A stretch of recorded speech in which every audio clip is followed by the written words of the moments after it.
तबले दूसरे से प्यार हो गइल।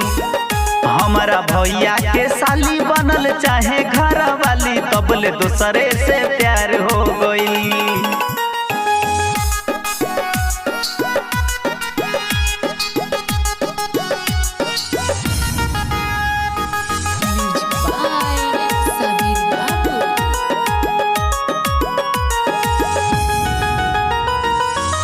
कहीं यार के बानी घर वाली एक ओरिया प्यारी और एक ओरिया साली।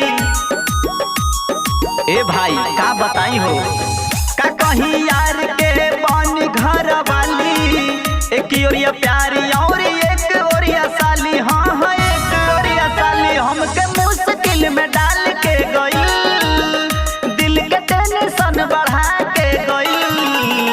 हमर भैया के साली बनल चाहे घर वाली तबले दूसरे से प्यार हो गई। हमारा भैया के साली बनल चाहे घर वाली तबले दूसरे से प्यार हो गई।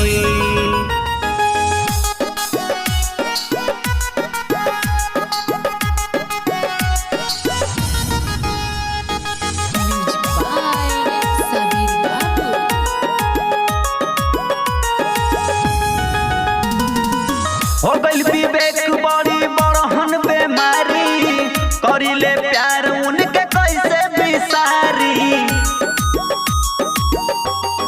ए हो गइल विवेक बड़ी बड़हन बेमारी, करिले प्यार उनके कैसे बिसारी। हाँ कैसे बिसारी आई घर कहता के गइल, हमके दिल में बसा के गइल। हमारा भैया के साली बनल चाहे घर वाली तबले दूसरे से प्यार हो गई। हमारा भैया के साली बनल चाहे घर वाली तबले दूसरे से प्यार हो गई।